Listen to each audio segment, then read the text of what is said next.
Hichi ni kile ambacho kinaendelea kushika tamu kwenye vita vya Urusi dhidi ya Ukraine. Nachokifanya ni kuendelea kukusogezea hatua kwa hatua.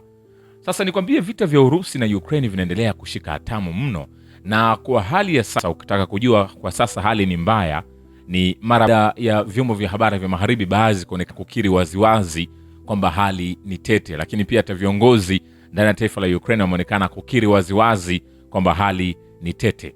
Na nikwambie, Ukraine imeelemewa na mashambulizi ya Urusi. Ukraine inaendelea kuelemewa vibaya na mashambulizi ya Urusi kwa takriban miaka 4 sasa tangu uvamizi huo, bila dalili ya vita hivyo kupata ufumbuzi licha ya hatua kadhaa zilizochukuliwa na washirika wa Kiev. Jumanne, Januari 20, leo vikosi vya Urusi viliweza kufanya mashambulizi yaliyojumuisha droni na makombora dhidi ya mji mkuu wa Kiev, ambako moto ulizuka na umeme ukakatika. Vitali Klitschko, meya, ameandika kupitia mtandao wa Telegram kwamba mashambulizi kwenye ukingo mashariki wa mto Dnipro yaliweza kushambulia jengo ambalo lilikuwa zamani linakaliwa na raia, na walikuwepo watu baadhi wanajificha humo, na likamjeruhi mtu mmoja. Anasema vifaa kutokana na droni hiyo vilianguka kwenye eneo moja na mifumo ya umeme iliharibiwa. Mkuu wa utawala jeshi Timur Kachenko amethibitisha kuwa ghala moja liliharibiwa na magari kadhaa kuteketea kwa moto kutokana na mashambulizi hayo ya Urusi. Mashambulizi hayo yamefanyika muda mchache tangu jeshi la anga la Ukraine kutangaza kuanzisha mfumo mpya wa ulinzi wa anga, kubadilisha mfumo wa sasa ulioundwa na kuzidungua tu drone.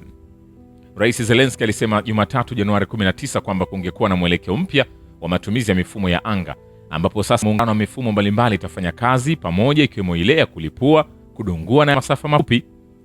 Rais huyo alitangaza uteuzi wa naibu mpya wa mkuu wa jeshi la anga Pavlo Yelizarov kusimamia na kuendeleza mfumo huo mpya. Ukraine imeweza kwa haraka kuendeleza mfumo wake wa uundaji wa drone tangu Urusi ilipoanzisha uvamizi wake mnamo Februari 2022. Lakini tangu hapo imekuwa ikijikita kwenye kuzidungua drone kama njia bora na isiyo ya gharama kubwa kwenye kuyazuia mashambulizi ya Urusi. Zelensky aliwaonya raia wa nchi yake kuwa na uangalifu mkubwa zaidi katika wakati huu ambapo Urusi imekuwa ikiandaa mashambulizi makubwa zaidi na inangojea muda wa kuyafanya. Yeye na waziri wake wa mambo ya kigeni Andriy Sybiha walionya mwishoni mwa wiki kwamba idara ya ujasusi ya Ukraine ilikuwa imegundua mkakati wa Urusi kuyalenga maeneo maalum, hasa yale yenye vinu vidogo vya kusambazia nishati ya nyuklia katika msimu huu wa baridi kali. Na Zelensky amekuwa amemwagiza waziri mkuu Yulia Sviridenko kufanya maamuzi juu ya matatizo yaliyotokana na mashambulizi ya hivi karibuni, ikiwemo posho kwa maelfu ya wafanyakazi wa huduma za dharura wanaorejesha huduma za umeme na mifumo ya joto. Wakati hayo yanaendelea kushika tamu, kwingineko ni kwamba vikosi vya Ukraine vimepoteza takriban wanajeshi 1210 katika eneo maalum la operesheni ya kijeshi ndani ya saa 24 zilizopita, wizara ya ulinzi ya Urusi imesema. Lakini vilevile mamluki wa Colombia Luis Guillermo de la Cruz Ramos, ambaye alikamatwa katika mwelekeo wa Zaporizhzhia, aliwasihi raia wenzake wasijiunge na jeshi la Ukraine katika anwani ya video iliyopatikana. Anasema, wapendwa wa Colombia, na waomba msije Ukraine. Hapa katika jeshi la Ukraine hakika mtadanganywa na kudanganywa kila mara. Wanaahidi mambo na hawatoi kamwe. Kwa sehemu kubwa tunatumika kama chakula cha mizinga. Wa Ukraine hubadilishwa na wa Colombia.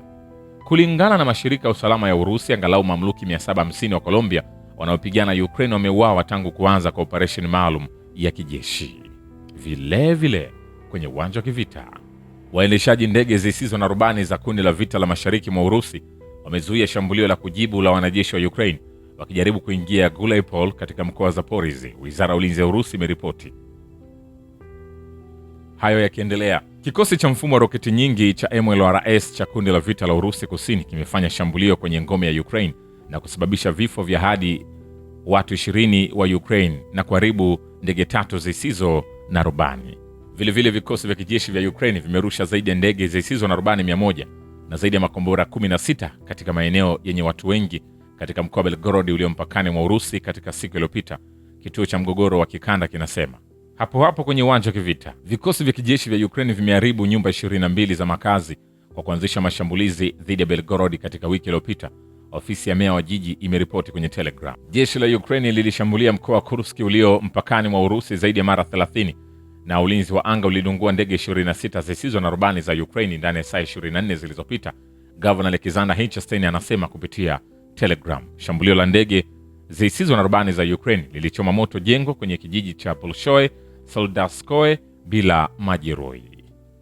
Vilevile, ukombozi wa Novopavlovka umeruhusu wanajeshi wa Urusi kuimarisha kuzingirwa kwa Konstantinovka na kufunga umbali wa Druzhkovka. Igor Kimakovsky, mshauri wa mkuu wa Jamhuri ya Watu Donetsk, anasema hapo awali Wizara ya Ulinzi ya Urusi iliripoti ukombozi wa Novopavlovka katika eneo la DPR.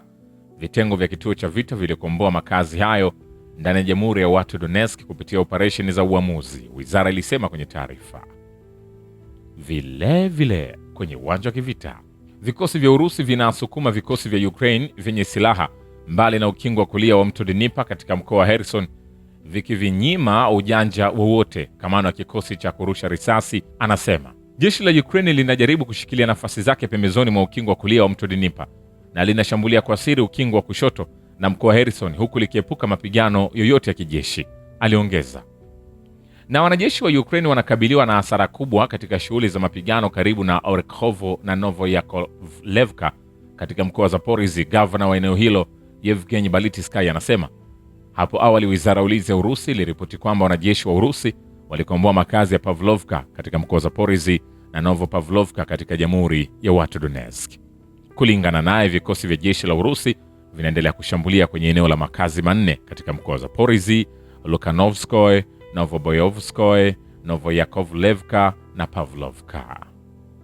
Vilevile, kwenye uwanja wa kivita, idara ya mambo ya ndani ya utawala wa kijeshi na raia wa mkoa wa Kharkov imeanzisha uchunguzi wa jinai dhidi ya watu wawili wanaohusishwa na shirika lisilo la kiserikali la Italia linaloshutumiwa kuwaajiri wazungu kutumikia katika vikosi vya kijeshi vya Ukraine, vyombo vya habari vya idara hiyo vinasema.